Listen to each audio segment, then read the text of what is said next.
Hello class, आज हम discuss करने वाले हैं यूनिवर्सल लॉ ऑफ ग्रेविटेशन के बारे में। इसे न्यूटन्स फोर्थ लॉ भी कहते हैं और न्यूटन्स ग्रेविटेशनल लॉ भी कहते हैं।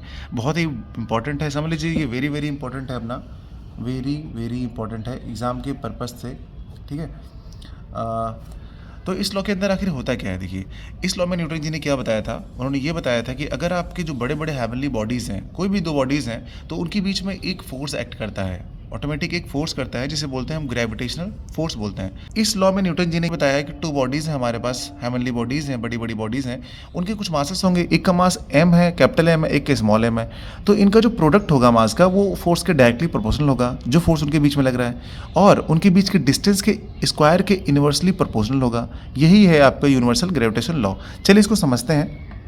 तो यहाँ पर हम लेट कर लेते हैं बच्चों कि हमारे पास दो बॉडीज़ हैं, ठीक है ना।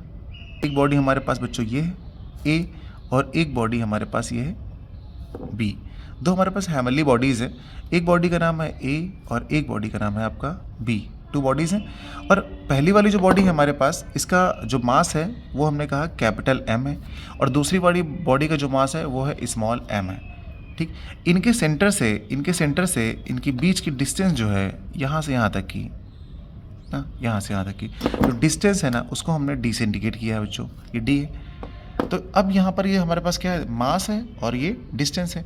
एक चीज़ और यहाँ पर अप्लाई होती है कि मैंने क्या कहा, इस तरफ से इधर की तरफ आपका फोर्स अप्लाई हो रहा होगा, और इस तरफ से इधर की तरफ भी फोर्स अप्लाई हो रहा होगा, क्योंकि दोनों बॉडीज़ के बीच में एक फोर्स ऑफ अट्रैक्शन काम करता है, जो दोनों को अट्रैक्ट करता है ना। अब है क्या कि इस लॉ में देखिए, according to the universal law of gravitation, इस लॉ के अकॉर्डिंग क्या है, the magnitude of force is directly proportional to the product of their masses. यानी इन दोनों के प्रोडक्ट का मासेस के डायरेक्टली प्रोपोर्शनल है, और inversely proportional to the square of the distance between them, और उनके बीच की जो डिस्टेंस है ना, उसके स्क्वायर के इन्वर्सली प्रोपोर्शनल है। क्या हुआ इसका मतलब, देखिए तो सबसे पहले हमने सपोज कर लिया कि भाई कंसीडर किया कि टू ऑब्जेक्ट है हमारे पास ए एंड बी, और उनके मासेस हैं कैपिटल M स्मॉल m, और उनके बीच में जो फोर्स अप्लाई हो रहा है यहाँ पर वो F हो रहा है। तो अब यहाँ से जो पहली कंडीशन बन रही है, according to the universal law of gravitation, the force between the two object is directly proportional to the product of their masses. इसका मतलब है कि जो आपका फोर्स यहाँ पे लग रहा है वो डायरेक्टली प्रोपोर्शनल है इनके प्रोडक्ट, इनके मासेस के प्रोडक्ट के। इसको आपने दे दिया इक्वेशन फर्स्ट का नाम। ये जो पहला वाला केस था डेफिनेशन में, उस पहले केस में क्या हो रहा है, according to the universal law of gravitation the force between the two object is directly proportional to the product of their masses. यानी F क्या है, डायरेक्टली प्रोपोर्शनल है दोनों के प्रोडक्ट के मासेस के। यहाँ पर ये दूसरे पॉइंट पे क्या बता रखा है, the force between the two object is inversely proportional to the square of the distance between them. उनके बीच के जो भी डिस्टेंस है उसके स्क्वायर के इनवर्सली प्रोपोर्शनल है। तो इसका केस मैंने ये बना लिया।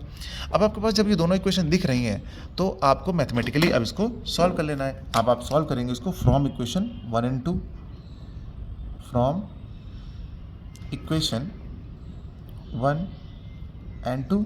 तो 1 and 2 से आपको क्या मिलेगा, देखिए आपने यहाँ बना लिया F तो यही रहेगा। अब जो ऊपर है ये क्या है, ये आपका है कैपिटल M और ये स्मॉल m, और डिनोमिनेटर में इसका क्या आ जाएगा, ये डी स्क्वायर। अगर आप दोनों इक्वेशन को कंबाइन करते हैं तो आपके पास ये केस मिल जाएगा। ठीक है। अब ये केस आपके पास मिल गया, लेकिन अभी केस मिल गया तो यहाँ पर डायरेक्टली प्रोपोर्शन का सिंबल लगा हुआ है। अब इस सिंबल को आपको बच्चों रिमूव करना है। जब भी प्रोपोर्शनल का सिंबल हटता है तो इक्वल लगता है, और अगर आपने यहाँ पर इक्वल अप्लाई किया बच्चों, तो इक्वल अप्लाई करने के बाद एक कांस्टेंट आता है, ठीक है ना। तो यहाँ पर जो कांस्टेंट आता है वो होता है आपका कैपिटल G होता है, ठीक है ना। यहाँ पर जो आपका कांस्टेंट आता है वो होता है कैपिटल G। ठीक। इस तरीके से हमारे पास एक ये फॉर्मूला बन के आ गया, और यही फॉर्मूला है आपका यूनिवर्सल ग्रेविटेशनल लॉ का, है ना। तो इसी को न्यूटन जी ने प्रूव किया था। अब इसी की बेसिस पे बहुत सारे क्वेश्चंस आते हैं, लेकिन यहाँ पर जी की वैल्यू क्या है, और जी की वैल्यू पूछी भी जाती है बहुत ज़्यादा। यहाँ पर जो जी होता है एक प्रोपोर्शनलिटी कांस्टेंट होता है, लेकिन उसके साथ ही साथ यहाँ पर जी क्या है, जी एक यूनिवर्सल ग्रेविटेशनल कांस्टेंट है, ठीक है। और जी की जो कुछ वैल्यू भी होती है फिर। अब जी की वैल्यू कितनी होती है बच्चों, जो जी हमारा है इसकी वैल्यू जो होती है ना, उसकी वैल्यू होती है 6.666 चलती रहती है, तो इसको हम लिखते हैं 6.67 इंटू 10 की पावर -11। अब ये इसकी वैल्यू हो गई है, और यहाँ लिखते हैं न्यूटन मीटर स्क्वायर पर किलोग्राम स्क्वायर।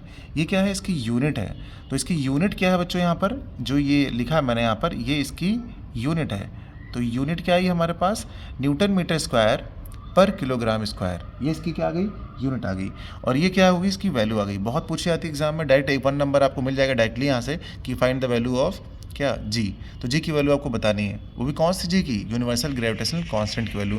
अगर आपसे स्मॉल जी की वैल्यू पूछेगा ना बच्चों, तो आप बताइएगा स्मॉल जी की जो वैल्यू होती है वो होती है 9.8 मीटर पर सेकेंड स्क्वायर। ये स्मॉल जी की होती है वैल्यू, ये हम आगे पढ़ेंगे, है ना।